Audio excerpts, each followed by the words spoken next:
এতক্ষণ পর্যন্ত আপনি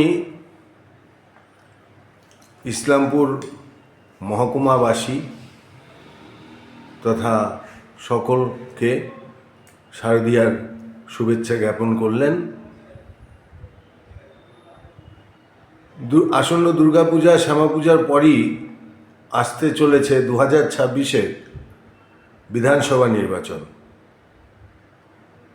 সেখানে তো আপনার একটা ভালো দায়িত্ব থাকবে, বা যাতে আপনার দল প্রতিষ্ঠিত হয় সেই জায়গায় আপনার একটা ভূমিকা থাকবে।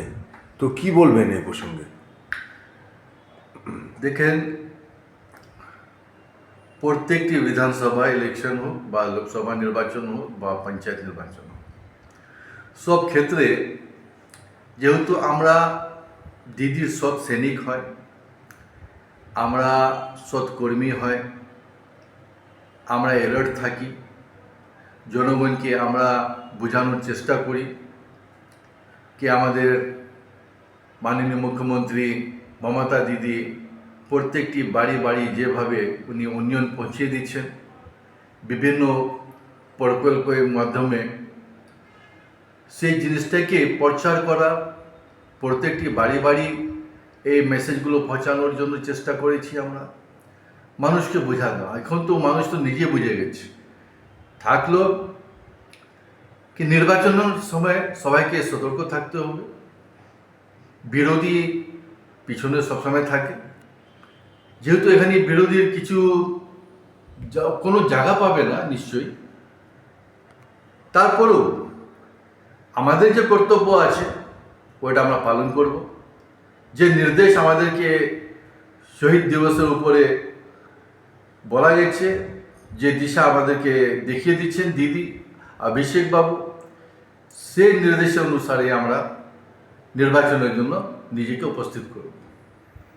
আপনি কতটা আশাবাদী এবার 2026-এর নির্বাচনে রাজ্যে ক্ষমতায় তৃণমূল কংগ্রেস আসবে না বিরোধী দল আসবে, সে ব্যাপারে কতটা আপনি আশাবাদী বা কতটা দেখেন, বিরোধী দলের তো মানুষ যে দলকে গ্রহণ করে না, সে দলের উপরে কোনো আশা রাখাটা ভুল।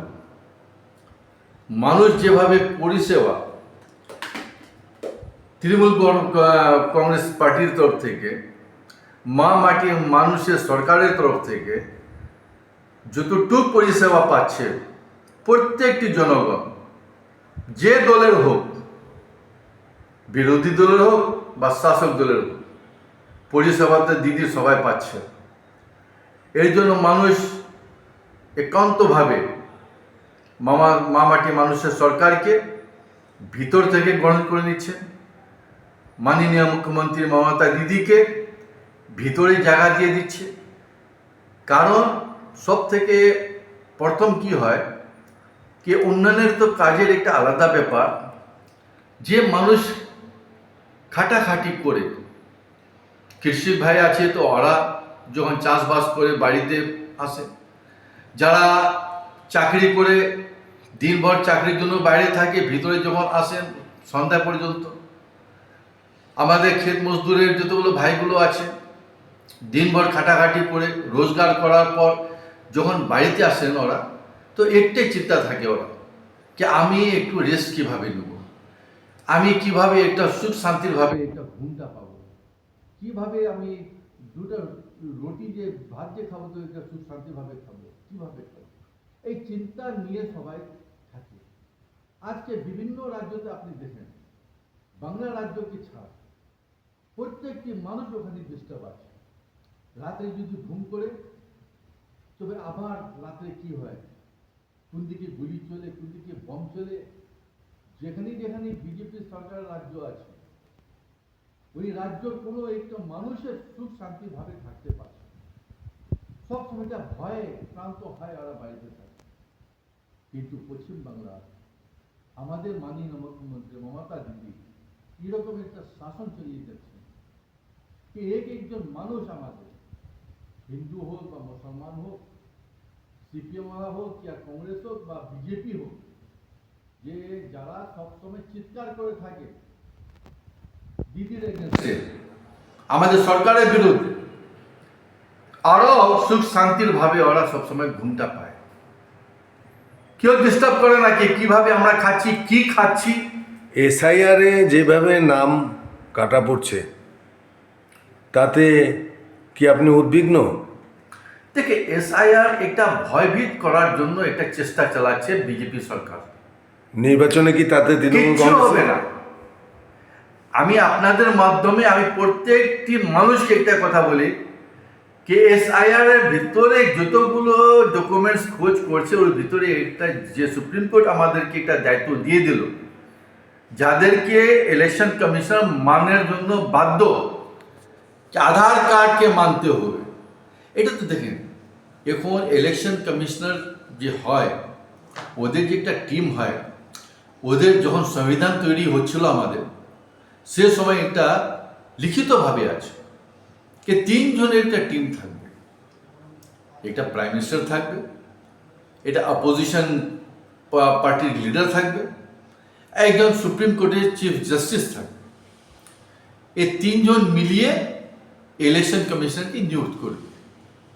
কিন্তু দেখা গেল যে এই মোদি বাবু, অমিত শাহ বাবুর যে চক্রান্ত, कि সুপ্রিম কোর্টে যে চিফ জাস্টিসের যে অধিকারটা ছিল ওকে সরিয়ে দেওয়ার পর অমিত শাহ হোম মিনিস্টার একজন কোন অফিসার ছিল ওনাকে নিযুক্ত করা হলো।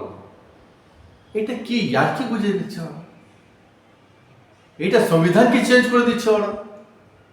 এইগুলো মানুষ বেশি দিন বরদাস্ত করতে পারবে না। তো যাই হোক, ওরা একটা চক্রান্ত চালাচ্ছে নিজের মানুষকে ওখানে নিযুক্ত করে এসআইয়ের মাধ্যমে। এনআরসি যেভাবে নিয়ে আসছিল সেভাবে এসআইয়ের মাধ্যমে ভয়ভীত করার জন্য চেষ্টা চালাচ্ছে, কিন্তু বাংলার মাটিতে কোনো এর এফেক্ট পড়বে না। দিদি আমার পাশে আছে, অভিষেক বাবু পাশে আছে। কিন্তু বিহারে তো বিজেপি সরকার আছে, তো সেখানেও তো বহু লোকের নাম কাটা গেছে। নাম কাটা গেছে নিশ্চয়ই, কিন্তু আপনি দেখবেন কি যে দিন থেকে সুপ্রিম কোর্ট এটা অর্ডার প্লেস করে দিল কি আধার কার্ডকে আপনাকে মানতে হবে, এখন ইলেকশন কমিশনার ওটা মানতে বাধ্য, তখন থেকে বিহারের মানুষ এখন আপনি যে দেখবেন রাস্তার উপরে নেমে পড়েছেন। কার বিরুদ্ধে? এই বিজেপি গভর্নমেন্টের বিরুদ্ধে।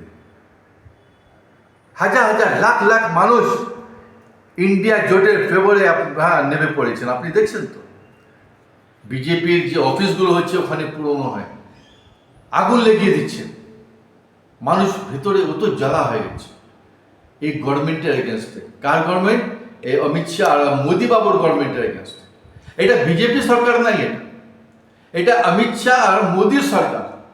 বিজেপি সরকার যখন ছিল ওর ভিতরে একটা প্রধানমন্ত্রী ছিলেন অটল বিহারী বাজপেয়ী, যাদেরকে আজও শ্রদ্ধা করে মানুষ, আজও ওনাকে সম্মান করে, আসব দল করে।